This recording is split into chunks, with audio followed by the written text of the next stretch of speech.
शिव महापुराण विद्येश्वर संहिता का अध्याय 21 और 22 आरंभ। पार्थिव पूजा की महिमा, शिव नैवेद्य भक्षण के विषय में निर्णय तथा बिल्व का महात्म।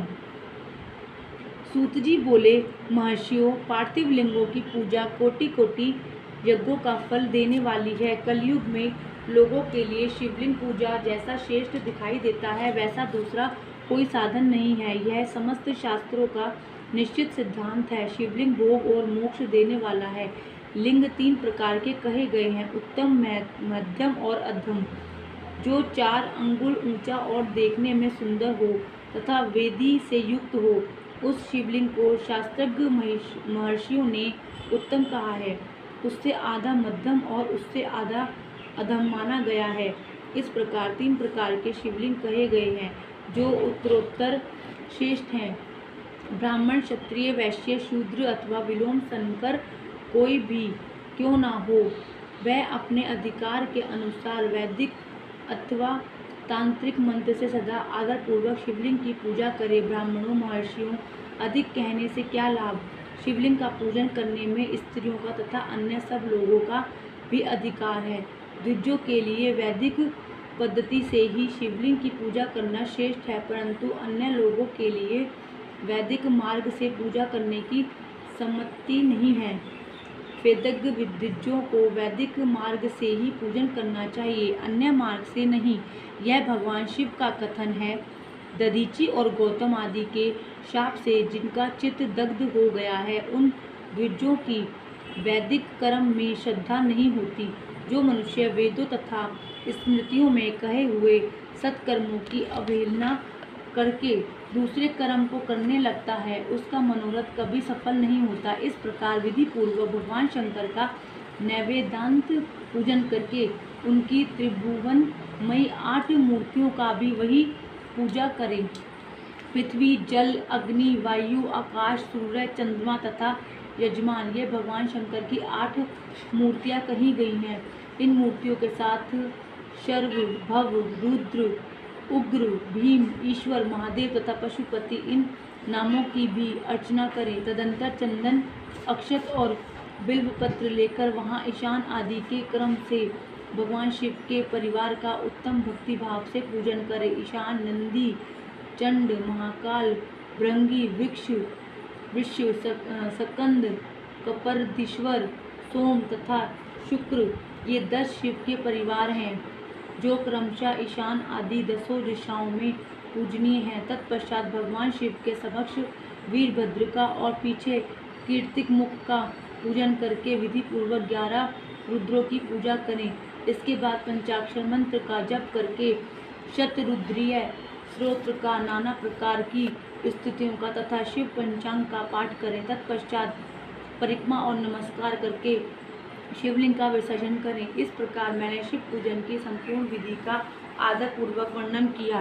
रात्रि में देव कार्य को सदा उत्तराभिमुख होकर ही करना चाहिए। इसी प्रकार शिव पूजन भी पवित्र भाव से सदा उत्तराभिमुख होकर ही करना उचित है। जहाँ शिवलिंग स्थापित हो, उससे पूर्व दिशा का आश्रय लेकर नहीं बैठना या खड़ा होना चाहिए, क्योंकि वह दिशा भगवान शिव के आगे या सामने पड़ती है।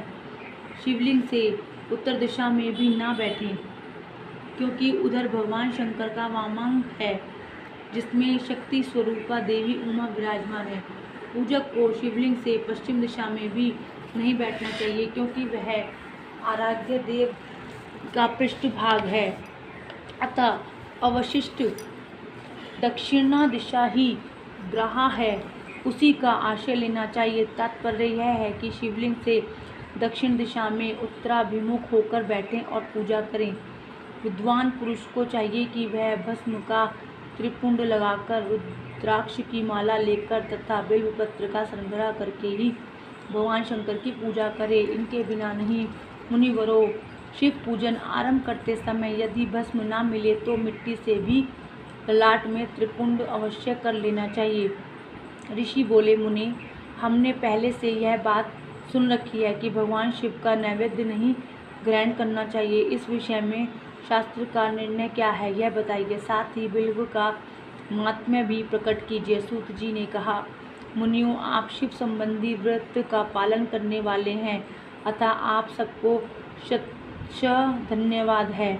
मैं प्रसन्नतापूर्वक सब कुछ बताता हूँ, आप सावधान होकर सुने। जो भगवान शिव का भक्त है, बाहर भीतर से पवित्र और शुद्ध है, उत्तम व्रत का पालन करने वाला तथा दृढ़ निश्चय से युक्त है, वह शिव नैवेद्य का अवश्य भक्षण करे। भगवान शिव का नैवेद्य आग्रह है, इस भावना को मन से निकाल दें। शिव के नैवेद्य को देख लेने मात्र से भी सारे पाप दूर भाग जाते हैं। उसको खा लेने पर तो करोड़ों पुण्य अपने भीतर आ जाते हैं। आए हुए शिव नैवेद्य को सिर झुकाकर प्रसन्नता के साथ ग्रहण करें और प्रयत्न करके शिव स्मरण पूर्वक उसका भक्षण करें। आए हुए शिव नैवेद्य को जो यह कहकर कि मैं इसे दूसरे समय में ग्रहण करूँगा लेने में विलम्ब कर देता है, वह मनुष्य निश्चय ही पाप से बंध जाता है।